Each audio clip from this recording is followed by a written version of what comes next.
후디니의 시뮬레이션에 관해서 이제 좀 알아보도록 하겠습니다. 자, 후디니에서는 크게 이제 작업 방식이 두 가지가 있는데요. 하나는 프로시저얼이라는 방식이고요.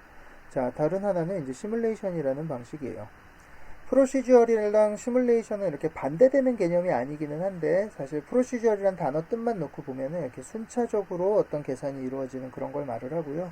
시뮬레이션은 이제 뭐 말 그대로 우리가 후디니에서만 쓰는 용어가 아니라 뭐 날씨 시뮬레이션, 뭐 전쟁 시뮬레이션, 시뮬레이션 게임이란 뭐 그런 장르도 있고요. 이런 뭐 좀 다른 이렇게 반대되는 개념이 아니기는 한데요. 자, 후디니에서 이제 FX 작업을 할 때는 약간 좀 이렇게 상대되는 개념으로 사용이 되곤 합니다. 자, 프로시저얼로 작업하는 방식은 보통 프레임 단위로 연산을 하게 되고요. 자, 프레임 단위로 연산한다는 뜻은 우리가 지난 시간이 아니라 이제 쌉에서 작업했듯이 뭐 20프레임, 30프레임, 어느 프레임을 가든 그 프레임에 해당하는 값들을 가지고 이렇게 바로 연산을 하는 그런 종류의 작업들을 말을 하고요. 시뮬레이션이라 함은 첫 프레임, 특정 프레임부터 계속 누적해서 연산을 해야지 제대로 된 결과가 나오는 그런 작업 방식을 말을 합니다. 그러니까 시뮬레이션이라는 거는 이전 프레임에 어떤 결과가 있어야 다음 프레임을 알 수 있다 이렇게 생각하시면 되고요. 프로시저얼 방식은 이전 프레임, 뭐 이후 프레임 이런 거 상관없이 현재 프레임의 정보들만 갖고도 연산이 가능한 이런 종류의 작업을 말을 합니다.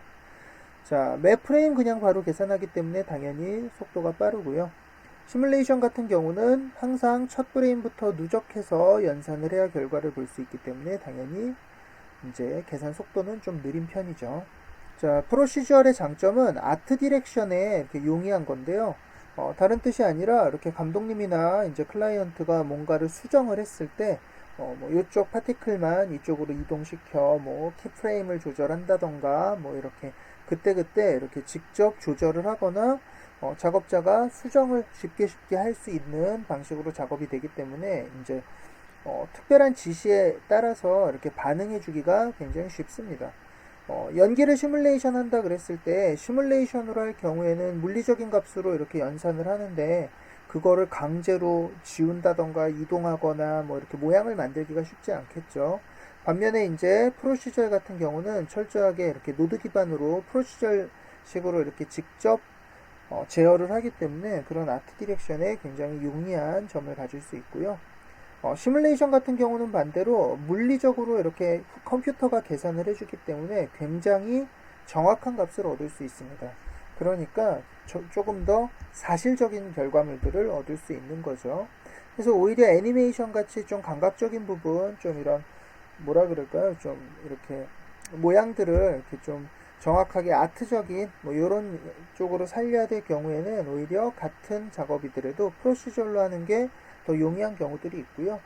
또 이제 영화나 이런 실사 베이스 같은 경우에 그냥 뭐 이렇게 오른쪽으로 터지든 왼쪽으로 터지든 이런 아트적인 이런 디렉션이 중요한 게 아니라 그냥 리얼하면 그만이야 이런 작업들일 경우에는 이렇게 피지컬 베이스 물리 기반으로 작업하는 시뮬레이션이 조금 더 쉽게 접근할 수도 있습니다. 자, 장점과 단점 같은 경우에 이제 프로시저 같은 경우엔 대신에 개인 역량이 퀄리티를 굉장히 많이 좌우하게 됩니다. 왜냐하면은 이제 노드 기반, 키, 익스프레션 이런 것들이 결국 작업자의 역량에 따라서 좌우되는 거니까 이제 키 프레임을 어떻게 감각적으로 잡았느냐에 따라서 결과물이 달라질 거고요. 이런 식으로 작업자들 개인의 역량, 손을 많이 타는 편이고요. 반면에 시뮬레이션은 그 엔진이 계산들을 직접 해주기 때문에 엔진의 성능이 그 퀄리티를 좌우하는 경우가 많고요. 따라서 엔진의 셋업이 잘 돼 있으면 좀 뭐라 그럴까요? 1년차나 뭐 이렇게 경력이 좀 적은 작업자들이 붙어도 어느 정도 일관성 있는 결과물을 낼 수 있는 반면에 프로시저 같은 경우에는 이제 개인의 역량을 굉장히 많이 타서 좀 센스 있고 감각 있는 작업자들은 막 좋은 퀄리티를 뽑아내는 반면 이렇게 좀 경험이 없거나 이런 경우에는 또 퀄리티 그 차이가 좀 많아지게 될 가능성이 있습니다. 후디니에서 이렇게 프로시저얼 방식으로 작업하는 곳이 우리가 여태까지 배워왔던 쌉이고요. 시뮬레이션 식으로 이제 작업하는 방식이 우리가 파티클부터 시작해서 배우기 시작한 답이 되겠습니다.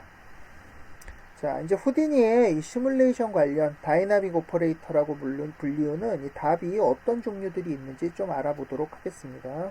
자, 후디니의 헬프를 보면요.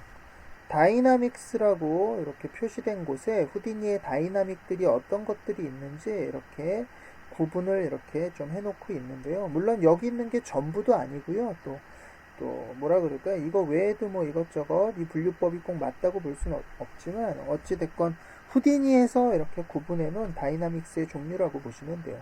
일단은 지난 시간까지 배웠던 파티클이 있고요. 그 다음에 여기서는 다이나믹스라고 그냥 분리해 놨는데요.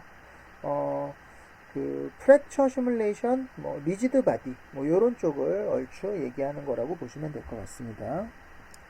자, 그 다음에 이제 벨럼 시뮬레이션이라는 후디니 17.5 버전인가요? 아마 그때부터 새로 들어온 천이라던가 헤어, 그 다음에 모래, 이런, 혹은 소프트 바디, 이런 종류들을 이제 일괄적으로 전부 통합해서 시뮬레이션 하는 솔버가 하나 들어왔고요. 네, 사실 이 벨럼이 들어왔을 때 굉장히 큰 이슈가 됐었고요. 특히나 CRPX 쪽으로 이제 후디니 쪽으로 유저들을 많이 끌어오는 꽤 이슈가 됐던 솔버고요. 자, 그 다음에 파이로라고 불리우는 볼륨 솔버가 있고요.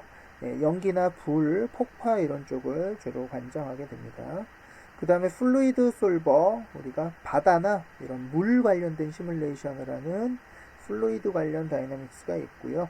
그 다음에 이제 데스트럭션 이래갖고 따로 분류를 해놨는데요. 솔버라기보다는 이제 어떻게 조각을 내는지 이런 조각 이렇게 프랙처하고 관련된 부분이고요. 사실은 다이나믹스라고 보기는 보다는 그냥 그 쌉에서의 어떤 그 기능들이라고 보시면 될 것 같습니다. 그 다음에 이제 그레인즈라는 모래 관련된 솔버가 있는데요. 사실 많은 부분 이렇게 벨럼 쪽으로 이제 넘어가고 있는 추세고요. 그 다음에 파이나이트 엘러먼트라 그래서 이제 디포머블 오브젝트, 그러니까 소프트 바디, 구겨지고 이렇게 구겨지는 것들 주로 이렇게 철판이라던가 고무공, 이런 고무공의 찰흙 이런 종류들이겠죠.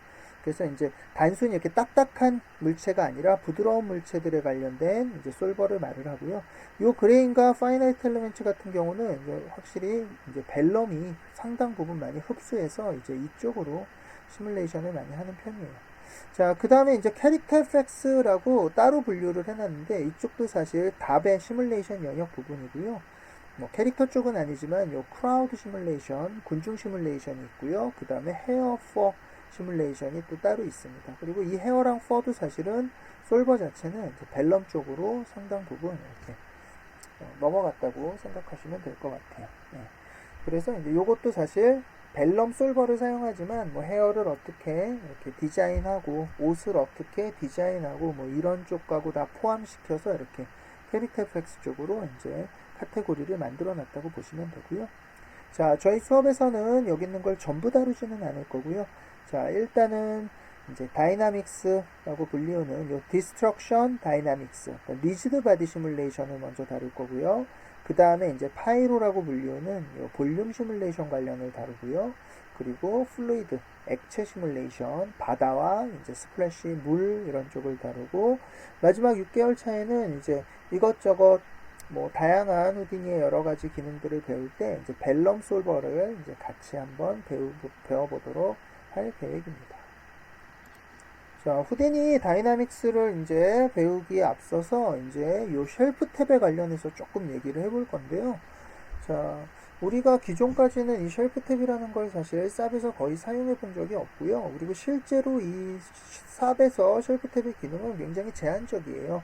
예를 들어서 박스라고 하면은 박스를 눌러서 이렇게 갖다 놓는 거거든요. 그러면은 여기에 이렇게 박스 노드에 지오메트리가 생기고요.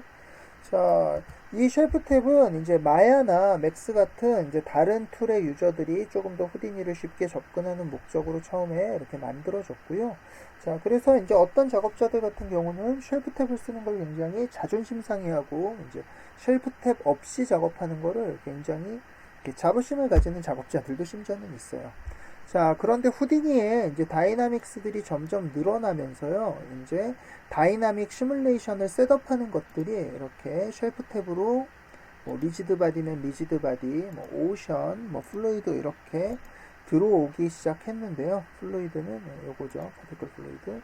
자, 이렇게 셋업을 할 경우에 이제 좀 장단점이 있어요. 자, 먼저 쉘프 탭을 사용할 경우에 이제 자동으로 전부 만들어지기 때문에 확실히 시간이 단축되긴 하는데요. 이제 필요 없는 노드들, 이제 여러 가지에 대응해야 되기 때문에 이제 기본적으로 안 쓰는 노드들도 같이 만들어지는 경우들이 있어서 이제 좀 직접 만드는 것보다는 노드 구성이 조금 복잡해지는 경우들이 있습니다.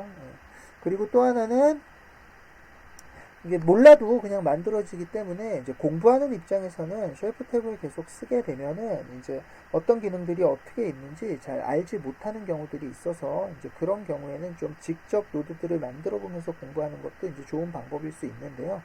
자, 문제는 또 이제 반대로 이 쉘프 탭을 안 쓰는 경우에 이제 또 단점들이 있는데, 이런 지금 리지드 바디까지만 해도 그래도 비교적 간단하게 직접 작업을 할 수 있지만, 플루이드나 이제 뭐 플립 시뮬레이션쯤 되면요, 쉘프 탭을 하나 누름으로써 노드가 꽤 많은 양의 노드와 연결되어 있는 익스프레션들, 링크들 이런 것들이 다 자동으로 만들어지고요.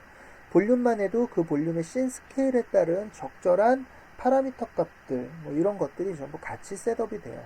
자, 그런데 그런 것들을 만약에 모두 수동으로 작업한다 그러면은 버튼 하나 눌러서 만들 거를 뭐 심한 경우에는 뭐 한두 시간 걸려야 거의 완성을 할 수 있는 경우들도 분명히 있습니다. 그래서 뭐, 뭐 처음에 이 쉘프 탭이 나왔을 때는 사실 좀 이거를 무시하고 이제 안 써도 뭐 그만 나는 안 쓰고 직접 만들 수 있어 이렇게 뭐 자부심을 갖고 그럴지 모르겠지만 이제 지금에 와서 후디니에서 이 쉘프 탭은 사실상 필수고요. 특히나 이제 플립 시뮬레이션들 특히 뭐 이런 쪽은 사실 쉘프 탭 없이 작업하는 거는 좀 말이 안 되는 얘기 같아요. 자, 그래서 이제 저희도 작업할 때 이제 활용할 수 있는 부분들은 이쪽들을 활용을 할 거고요. 다만 작업을 할 때 쉘프 탭을 사용하더라도 이제 어떻게 노드 구성들이 만들어지고 이제 파라미터, 익스프레션 이런 것들이 어떻게 들어가는지 좀 필요한 것들은 설명을 할 거고요. 또 간혹가다 이제 쓰지 않고 또 직접 노드를 만들어서도 이제 좀 작업들을 해볼 계획입니다.